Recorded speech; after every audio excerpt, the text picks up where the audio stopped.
Welcome to California Edition. I'm Brad Pomerance. Our guest today is Debbie Arnold. She is a Supervisor-Elect for San Luis Obispo County. Again, we congratulate you on your election, which was in June, but you're not taking office till January. That's right. How is that 6-month period? It's funny because I run into people often. How do you like your new job? And I have to say, well, I haven't started yet, and they seem surprised about that. And you reminded me that your predecessor, when he won the first time, was elected in March and had to wait all the way till January, 10 months. Right. In fact, sometimes people will say, well, that needs to be changed. You know, you shouldn't have to wait that long. But it is the primary process. And had there been more people running in the primary, it would be a runoff in November. Right, because you ran against the incumbent. There were no other people running, so whoever got 50% plus one won, and that would be you. Exactly. How do you feel? I feel great. I feel great, and really excited to take office. And what's interesting is, what people may not know is, your family owns and operates a grape vineyard. Yes.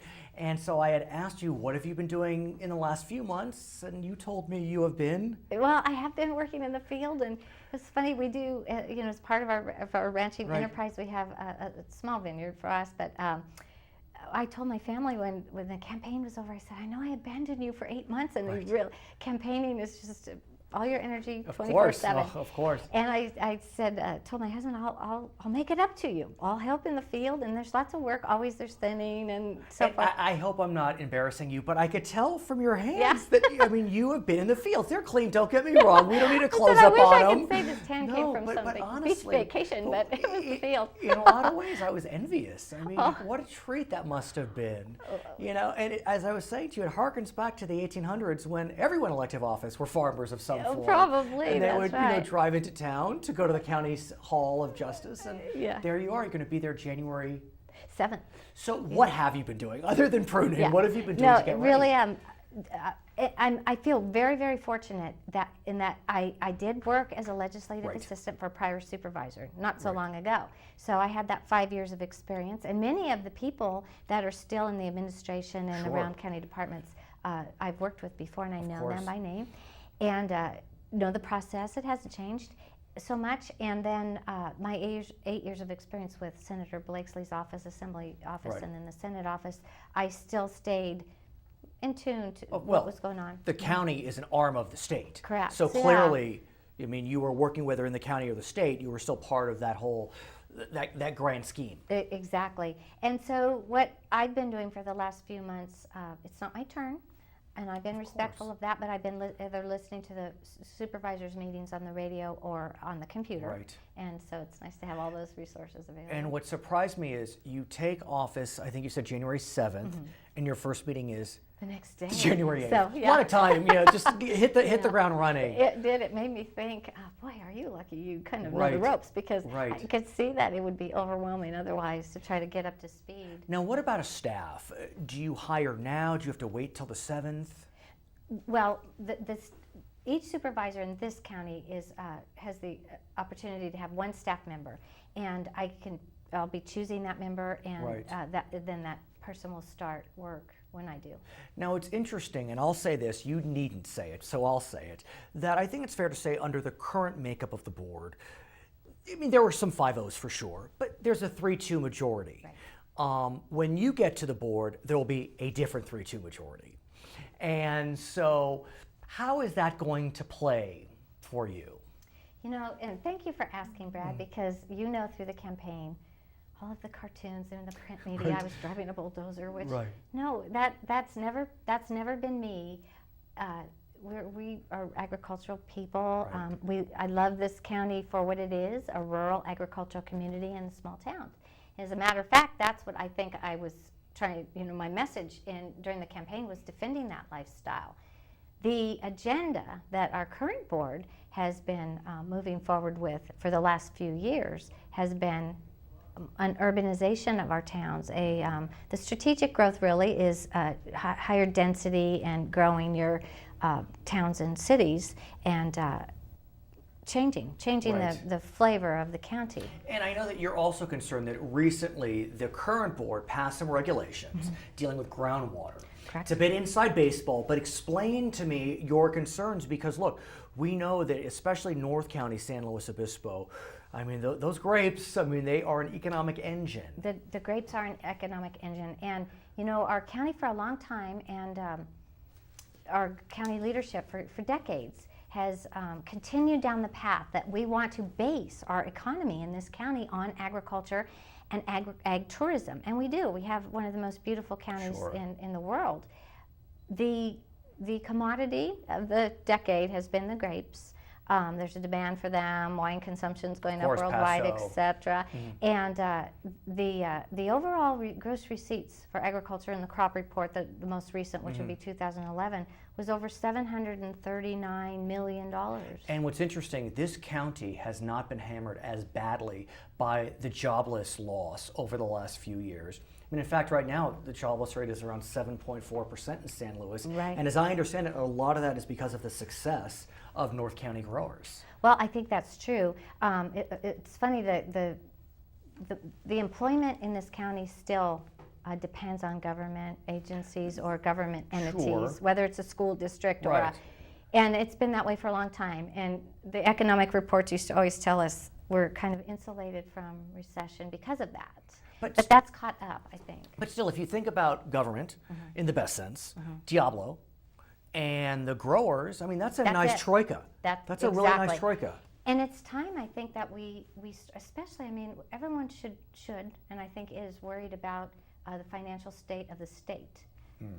Something like 44% of our total budget in this county, which is our total budget. So I'm following you. $739 plus $1 million in gross receipts from the ag industry. Our entire county budget is 469, right in there, $1 million for a total budget. 44% of that comes from federal and state aid, mostly to pay for mandated programs. Of course. But what I'm saying is, if the state starts to falter financially, and we know, at the federal level we have issues as well, the county, we need to really focus, I think, on our private sector. And we've got one, we just need to support it. The ordinances that have passed, it's funny to me that almost simultaneously, within just a month apart, the county updated their economic strategy. Element. And so the words say they want to continue supporting agriculture in the private sector, but then on the other hand, our North County, which provides a lot of those gross receipts, agricultural receipts, we have a groundwater basin ordinance, conservation ordinance, that is very controversial at this point. And many of the growers in the North County feel like the studies that, were completely finished, and there's a blue ribbon committee talking about solutions, and they didn't complete their time at that and so forth. And so is the answer going in and trying to undo what you perceive as regulations we don't need? And that will be a good question. Sometimes it's very difficult to undo, especially in the state of California. So we'll see about that. But clearly, I think more thought, especially because it's hard to undo what's been done, more thought needs to go into this. And talking about supporting the private sector is one thing, but actually doing it. And I think, and I said it on the campaign trail, more than anything, it's the regulation, I think, is catching up with us when it makes it more expensive and more uncertain. Well, the private sector needs certainty. I'm just saying, again, I'm neutral observer, but we know that there has been report after report saying that California has an unfriendly regulatory environment. I mean, that's just, you go to every magazine, bipartisan, nonpartisan, left, right. We have a regulatory issue here, and you're speaking to that. I am, and a lot of ideology that, like I say, and really in this county it should come down to the fact, I'm a great cost-benefit analysis person. Do people really want that? And if we're going to give up something, what are we going to gain, and is it worth it, and so forth and so on. Her name is Debbie Arnold. She is the Supervisor-Elect of San Luis Obispo County. I'm Brad Pomerance. We'll be right back with two members of the Morro Bay City Council, Carla Borchard and Nancy Johnson. We'll be right back. On February 18, 1850, California's first governor, Peter Burnett, signed into law the creation of the state's original counties. How many counties were there? When California created counties in 1850, the state established 27. Welcome back to California Edition. I'm Brad Pomerance. Yes, we are joined by two members of the Morro Bay City Council, Nancy Johnson, Carla Borchard. In Morro Bay, of course, we have the iconic Morro Rock, and we also have iconic fighting over water. It's a common theme in the state of California. Water is worth fighting over, not gold. So sure enough, we are fighting about a wastewater treatment plant. Who would have thunk? But that is the latest battle royale. And in fact, I think it's fair to say that in the last municipal election, it played prominently in voters' minds. Is that fair, Nancy? Yes, I think it really was, yeah. So let's talk about it. Yeah, let's talk about it, Carla. Give us some background behind the dispute in connection with the Morro Bay wastewater treatment plant. Well, I think that through the last several years, the Joint Powers, which is a group of Cayucas and Morro Bay joined together, has moved forward its representatives of both communities, since we share the wastewater treatment plant with them, moving forward on a project that would meet the needs and the requirements of the Regional Water Quality Control Board. We've been mandated to upgrade the plant. And we've vetted our way through, come up with a project, and it's been voted on, approved through the current council and CSD. And that's where we are right now. The proposal that has been approved would, I think it's fair to say, rebuild, revamp the current wastewater treatment plant, essentially on the same site. Essentially. There is a group that opposes that, and that group would like to move the wastewater treatment plant to a different site. The California Coastal Commission has gotten involved. They have to approve. Where is the Coastal Commission today, Nancy, on this issue? Well, that's a really good question. Yes, it They'd is. like to know.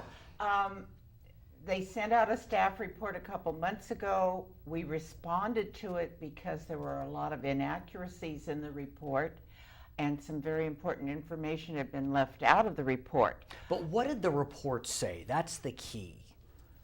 Essentially, that it wasn't safe to put it there. There meaning to do the where rebuild it is, option. To rebuild where it is. Yeah. Concern for coastal hazards. And we were able to alleviate those by giving them some better information that they apparently did not have the first time. So, because I remember back in August, they planned on having a meeting. Right. Before the Coastal Commission. There was a bus ready to go from Morro Bay to talk to the Coastal Commission. At the last minute, it was canceled. You got it. And as we speak today, we don't know where the Coastal Commission is. Right, the Coastal Commission staff withdrew the project for that August meeting and has postponed it because they're reevaluating the information that they've been provided, and we've yet to see a determination of what the response is. Now, what's interesting is I talked about the municipal election in June, and I think it's fair to say that those that take a position different than yours, those that support the moving of the wastewater treatment plant, were successful. And so, is that fair, Nancy? I see a glimmer in your eye. No, I don't think people, the majority of our community actually voted for them because they believed they would move it. Fair enough. Yeah. But is it fair to say that those that will be on the council, when the new council comes in, the majority would support moving Well, the they wastewater have treatment said plant? they will support the ruling of the Coastal Commission. Now, we were hoping, on record, yeah, but we won't see the Coastal Commission now until after the new council is seated in December. We're hoping that by January we'll get a hearing date. But here's what's remarkable is that this issue really has become one of the most important issues being discussed in Morro Bay. I mean, it really has got the community going. It's divided the community in tremendous ways. What is it about this issue that speaks to the citizens of Morro Bay? Well, I think you have to realize in the first place that, like many cities in California, we have a group of citizens that are known in the city government round as the cave people, citizens against virtually everything. Oh my! I used to. Can I use that term? Of course, yes. Right. I thought it was only us until I went to a League of Cities meeting, and they're all that way. And so it's not just the wastewater treatment plant. Before it was state water. After that, it was the boardwalk.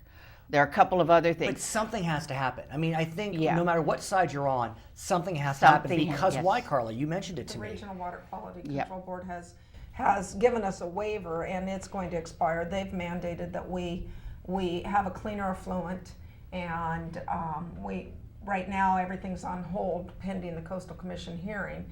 But at some point, this all expires, and we have to, our infrastructure and our wastewater treatment plant is outdated, dilapidated, and We're talking about wastewater. Wastewater. That's human waste, I presume. Yes. So we have to address this, and you know, part of the unfortunate things are that if this project is not approved at this location as it's been presented, and we have to go back to the drawing board, it could be 5 to 7 years or more if you look at Los Osos before you'll ever see a shovel hit the ground. So what would happen then? I mean, let's presume maybe the Regional Water Board gives another waiver. Let's just presume that.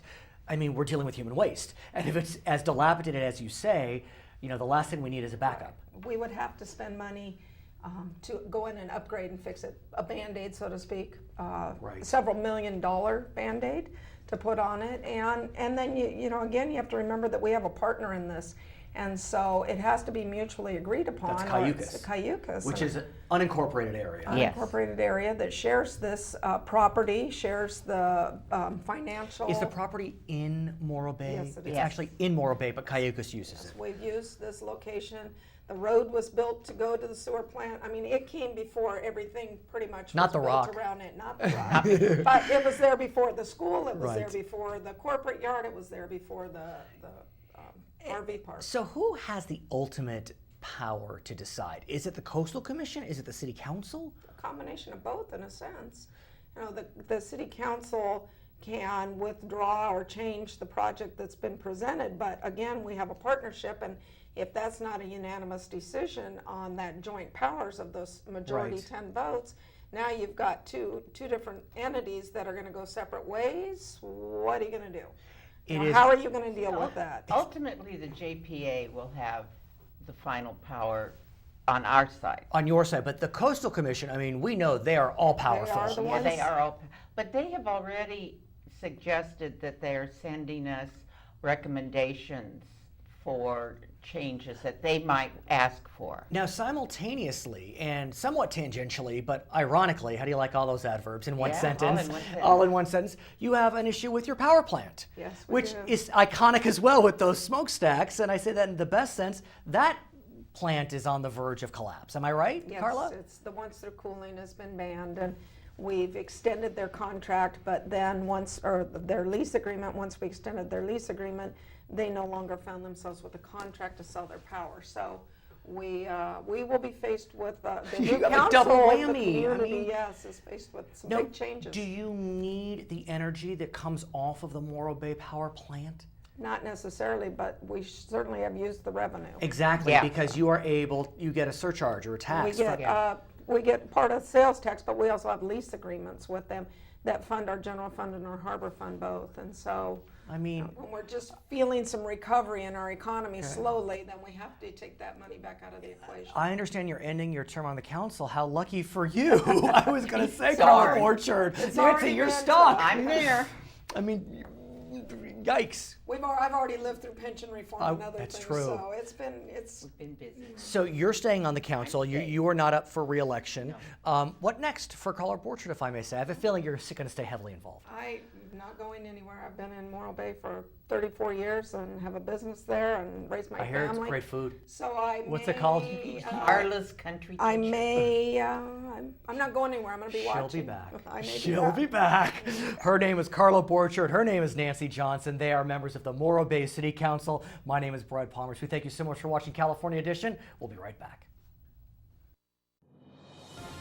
What percentage of the nation's electricity is used to move and treat wastewater?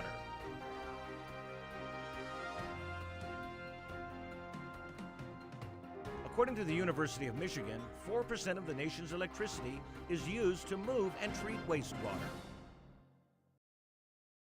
Welcome back to California Edition. I'm Brad Pomerance. Our guest today is Matthew Guerrero. He is the president of the board of the Oceano Community Services District, which is what? Community Service District is for unincorporated areas in a county. It's basically your local governance body. Right, and I think it's fair to say that this district had seen better days. It was frankly a mess, and I use that term very specifically, before you joined the district and before a new general manager was brought in. Give us a sense of how severe the problems were at this CSD.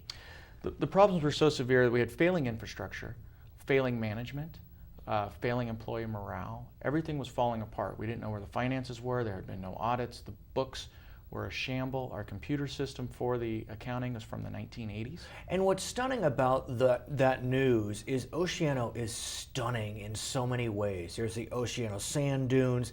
I mean, it's absolutely majestic. The area is coveted residentially, some beautiful homes, and yet in the background you have this CSD falling apart in plain view, and yet no one realized it. It was shocking. It was really shocking. I was appointed January of 2011, which was last year. Right. You had a board that couldn't get along. The public didn't like you. The board didn't like each other. The board didn't like management. Management didn't like the public. It was shocking. This was my favorite quote from a neutral observer. The CSD didn't have enough money to go bankrupt. I mean, think about that. That is so telling in so many ways. You couldn't even hire a lawyer to file a bankruptcy petition. That's correct. We didn't know where the money was. We didn't have any books. So what happened? How were you able? Well, first of all, how did you get sucked into this morass? That's my question. God protects fools, drunks, and Irishmen. There you have it, and you're neither, but be that as it may, what happened? What happened was I got brought in, and I was approached by a then board member. There was a vacancy. I was approached by a then board member to come aboard, and I didn't know what I was doing. I did not know how bad it was, and I didn't know how bad it could be, frankly. I came aboard and sat in shock for a couple of months. I realized there were management problems. I realized there were these problems with the board. And 2 months into it, in March of 2011, 2 of our board members quit. And it was the 2 board members that I was closest to. Oh my. All I was left with was a lady who was Lori Angela, who I didn't know, and another board member who was very much our rogue board member. Her name was Mary Lucy at the time. She was very much our rogue board member. In the best sense or the worst sense? In the worst sense. Oh. And she was angry, and she was upset.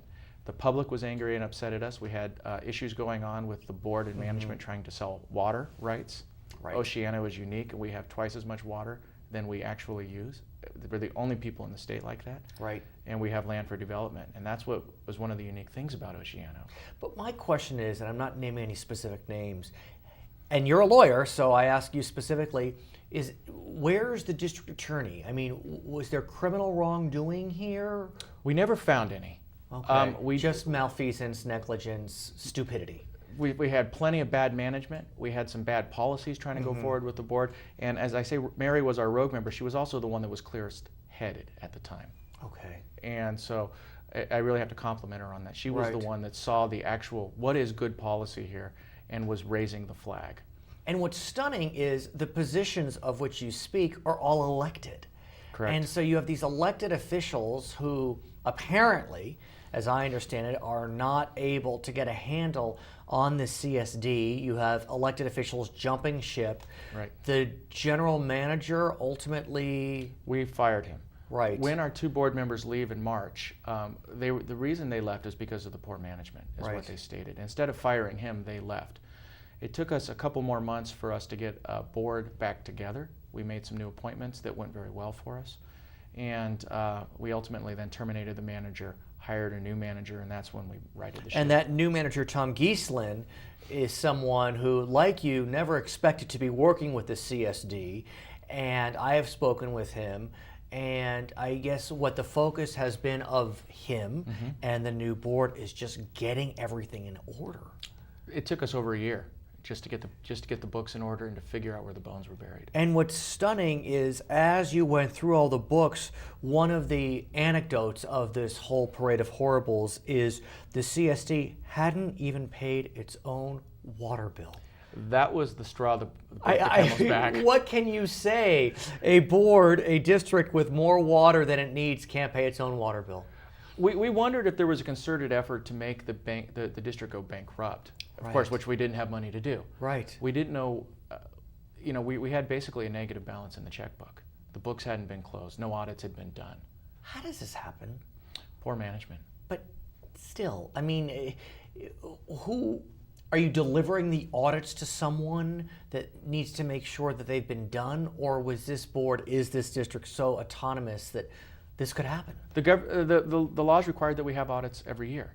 The audits had not been done in many years. But does the county oversee the district, or is the district so autonomous that it's not surprising this could happen? The county does oversee the district. The district has a lot of autonomy, but if there's ultimately any appeals, they would go to the county. Right. It's just amazing to me that this was able to go on for so long without some red flag being sent up by another governmental agency. There were letters that were being sent. They were being sent from governmental agencies saying, hey, we don't have your audits. We don't have your certifications for your water yard. We don't have these things that you're required to do. They weren't getting presented to the board. Now, what's remarkable is people like yourself have decided to stick around. You were recently reelected. Correct. I guess you could say you were elected because you had been appointed initially. What has convinced you that you want to stick by this district? Is it the success of the last year to turn it around? Is it a commitment to your community? Is it insanity? What is it here? It's a bit of all. Right, right. And it mostly, I made a commitment to the community. The work is not done. This is not the time to abandon ship. There's still a lot of things that have to be done. We have done some of the audits. The audits are still ongoing. One of the problems that we've run into that makes it hard to do the audits, as I mentioned earlier, the accounting system was from the 1980s. The check numbers that came back from the bank statements did not match the check numbers in the registers. I mean, that's a high school student can do that. It's simple accounting. And yet it wasn't done. It was not done, and they were handwritten, they didn't match. So most importantly, were the residents of Oceano, were they impacted by this? Were there services? I mean, look, you deal with sanitation, Sure. You deal with water delivery. I mean, these are very important matters for human existence. Were they impacted? I think the residents were impacted and potentially can be impacted in the future, and the reason for that is infrastructure.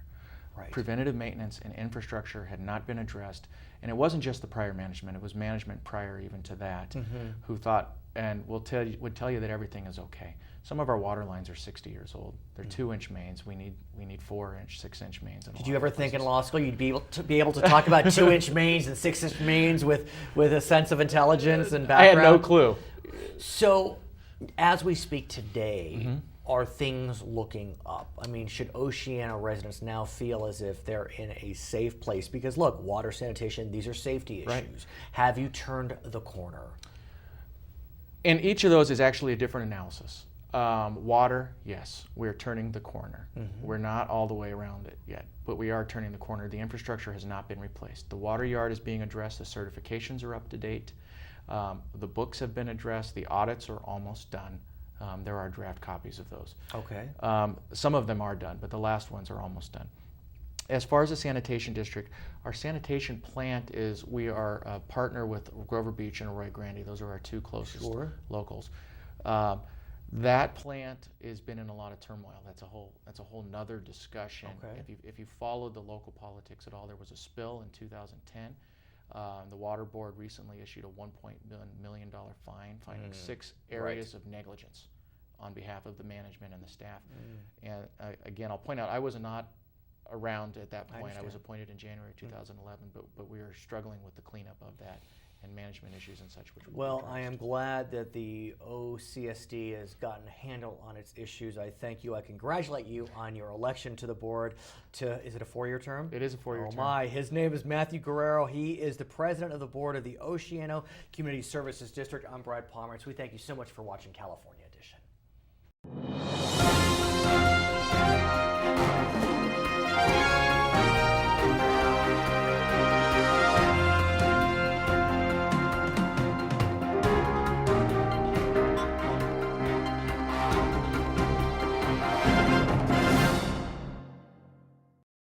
Hello, I'm Congressman Adam Schiff, and I'd like to take a moment to wish you and your family a happy holiday season and a healthy new year.